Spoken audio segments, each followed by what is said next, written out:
We understand that to be Peter's house there in Capernaum. When he's in the house, what happens? These multitudes just throng around it and throng around it. So even so what? That they couldn't even get to the door where that man who was a paralytic, they had to climb on the backside of the house, go through the roof, drop the guy down, because these people were just thronging the Lord. Over and over we see that. And because there were so many throngs, what? He couldn't eat. It was always ministry, ministry, ministry. And so it's too much. Now here's the family. They're coming, and I think it's important to recognize that they're standing outside.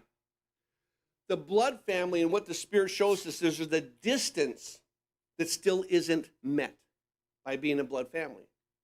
You understand that sin has separated from us from God? And there's this old analogy about what? You're across the Grand Canyon. You can't cross that on your own. The distance is too great. And we see here that blood family, there's a distance. There's not a closeness.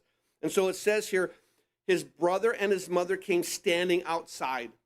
And here they are. It shows that they're outside seeking to speak to him, but it shows the distance. And so Mark opens up this event here, this moment in Jesus' ministry where his biological family is coming. But the Holy Spirit shows this initial separation between the biological, his actual biological family, and what? And the family of God.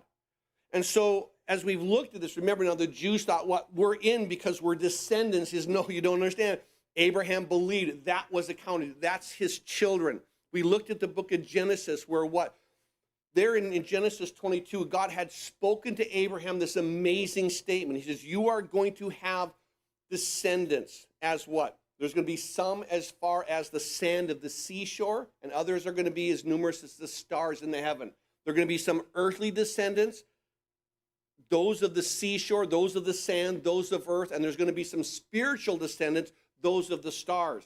Some come through blood, and others will come through what? Those who come through faith.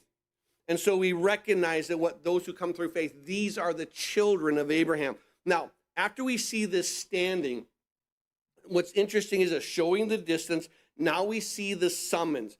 There at the end of verse 31, they sent to him calling him.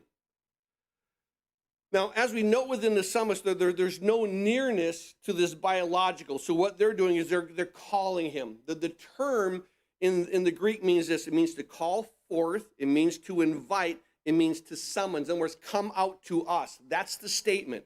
You have to understand, when they're calling him, they're not saying, hey, let us in. They're saying, you come out here. You understand?